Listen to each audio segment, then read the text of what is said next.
राधे राधे महाराज जी। महाराज जी, संतान प्राप्ति की इच्छा मात्र एक कामना है या किसी दिव्य प्रेरणा का परिणाम? महाराज जी, इनका भाव ये है कि इनकी दो बेटियां हैं, तो ग्रस्त में रहते हुए इनके बार बार हृदय में होता है कि एक पुत्र होना चाहिए। क्यों होना चाहिए? क्यों पुत्री से काम क्यों नहीं चल सकता? पुत्री में क्या, हमारे राष्ट्रपति भारत की पुत्री है, भारत की ही तो कन्या है जो राष्ट्रपति है, तो क्या पुत्र में क्या विशेषता है? देखो कितने ऐसे पुत्र हैं जो अपने माता पिता को डंडा मारते हैं, थप्पड़ मारते हैं। तो प्रधानता पुत्र की नहीं, प्रधानता संतान की है। चाहे वो कन्या हो चाहे वो पुत्र हो। अगर कन्या है तो उनको पुत्र ही मानकर उनका पालन पोषण करो, अच्छे वर से उनका वरण करो, अपनी संपत्ति उनको प्रदान कर दो, हो गया। ये जरूर थोड़ी कि पुत्र ही हो, नहीं तो यही जो बात है ना आज, बच्चियों के प्रति बड़ा निम्न भाव। गर्भ में अगर बच्ची है तो उसको नष्ट करवा देना। बच्ची पैदा हो गई तो पिता उदास घूम रहा है, 2-4 साल की बच्ची को किसी बहाने से निपटाने की भावना। कितनी ऐसी समाज में घटनाएं आती हैं। क्या बात है, बच्ची क्या नहीं हो सकती? हम तो यही दिखाना चाहते हैं कि हमारे राष्ट्र की राष्ट्रपति है, वो किसी की बच्ची ही तो थी जो राष्ट्रपति बनी। तो बच्चियों के प्रति ऐसा है भाव क्यों रखा जाता है कि पुत्र ही हो जाए? तो क्या पुत्र से स्वर्ग ही परम पद मिल जाएगा? क्या नरक भी मिलेगा? ऐसे जो दुष्ट नीच आचरण वाले पुत्र हैं उससे ना हो तो अच्छा है, जो कुमार्गगामी है उससे ना हो तो अच्छा है। पुत्रवती जुवती जग सोई, जो भगवान का भक्त। क्या सबरी जी का आज नाम जितने आदर से लिया जाता है, मीरा जी का नाम जितने आदर से लिया जाता है, महासंत है। तो ऐसे ना वीरता में, ना पढ़ाई में और ना किसी सांसारिक उन्नति में ये माताएं बहनें कम नहीं किसी उसमें।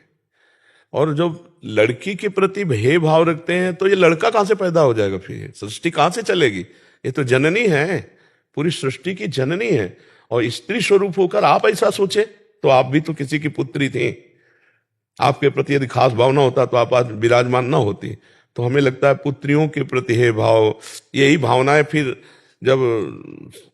जबकि एक हमारे उसमें पढ़े लिखे संत भगवान है तो कहते हैं इसमें पुरुष का ही योगदान विशेष होता है। उसमें बताया कि ऐसे, अब हमें तो सब पता नहीं है, अंग्रेजी शब्दों में बोल रहे थे कि अगर ये हो तो लड़की हो जाता और ये हो तो लड़का हो जाता है। पुरुष में ही वो एक्स वाई और एक्स एक्स। हाँ, औरतों में एक्स एक्स अंदर जो हाँ ऐसे, हाँ वो अंग्रेजी से ऐसे बोल। सेक्स होता तो महाराज जी लड़की पैदा होगी, एक्स वाई हो जाए तो लड़का होगा। तो फिर उसमें बताओ, उसमें बहू का क्या मतलब? जो कोसती है सास और परिवार के लोग कि लड़की पैदा कर रही, लड़का नहीं पैदा, उसके पास बटन है क्या कि ऑन लड़का और ऑन लड़की? ऐसे थोड़ी।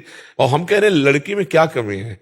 उससे भी तो हमको वही गति प्राप्त होगी, वही गति प्राप्त होगी जिसके गर्भ से पुत्री भगवान की भक्त और पतिव्रता और साध्वी, उसका परिवार तर जाए, 21 पीढ़ियां तर जाती, चाहे लड़का हो चाहे लड़की। तो हमें लगता है थोड़ा सा समाज में ये दिमाग में बैठा है कि इसको ब्याह करना होगा, दहेज इतना देना होगा, ऐसी भावनाएं लौकिक है। लेकिन परमार्थ में ऐसा नहीं है, अध्यात्म में ऐसा नहीं, समान भाव है। समान भाव भगवान सबको देते हैं, सब पर बराबर दया कृपा भगवान की है। तो आप माता पिता पुत्र हो जाए अच्छी बात है, लेकिन पुत्र के लिए श्रेष्ठता का भाव रखकर बच्चियों पर हे भाव करना ये उत्तम बात नहीं है। ये बहुत पाप की बात है, इससे बहुत पाप होते हैं, बहुत पाप होते हैं। मान लो एक गरीब किसान आदमी है, उसके दिमाग में आए 2 पुत्रियां, कहां से लाखों रुपया लाएंगे, खेती बिकेगी, फिर वो उसके प्रति हे भाव रखते हैं। और कहीं ना कहीं मतलब वो ऐसे कितनी बच्चियों को हमें दिखाया गया जो कूड़ादानों में फेंक दी गई, बच्चियां छोटी छोटी, बोरे में बंधी हुई, कपड़े में लपटी हुई, नवजात, नाल छेदन भी नहीं हुआ, ऐसे फेंक दिया। अब बताओ, भगवान ने तो कहो उनको किसी ने देख लिया तो जिंदा पकड़ी, तभी तो क्लिप बनी उनकी, तभी तो। अब ये बात हमें बिल्कुल अच्छा नहीं लगता और हम कहते हैं उन माता पिता की दुर्गति पक्की है जो अपनी बच्चियों के साथ ऐसा व्यवहार करेंगे। कैसे, मतलब कैसी माँ है कि अपने बच्चों में भी भेदभाव रखती है? ये तो बिल्कुल नाबुद्धि की बात है।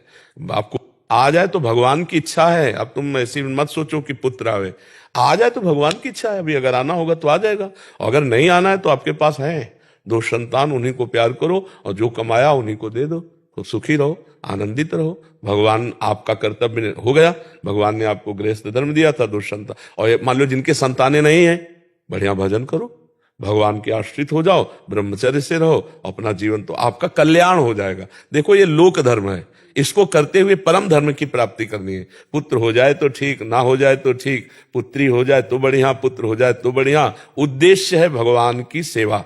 तो भगवान ने अगर पुत्र पुत्री दी तो सेवा करेंगे, नहीं दी तो हम भगवान का भजन करके मुक्त हो जाएंगे, भगवान को प्राप्त कर लेंगे। पर पुत्र की आकांक्षा गृहस्थ में होती है कि हमारा नाम होगा, हमारा कुल चलेगा। पर अगर नहीं होता तो हम इसी भावना में रहेंगे क्या?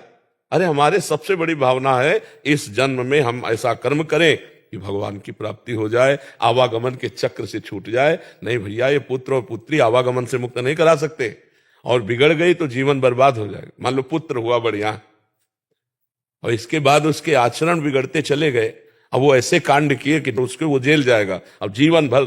या बुद्धि बदल गई, देश विदेश वो अपना कमा रहा है, अब यहाँ बूढ़े बैठे उनकी याद में चिंतन। जीवन को संभालना है तो ये भगवान की सेवा है। पुत्र हो या पुत्री, जैसा तुम्हारे को कर्तव्य के लिए ऐश्वर्य मिला है उसके अनुसार अच्छे से पढ़ाओ, खवाओ, पियाओ, और जवान हो जाए उनके ब्याह कर दो और भजन करो।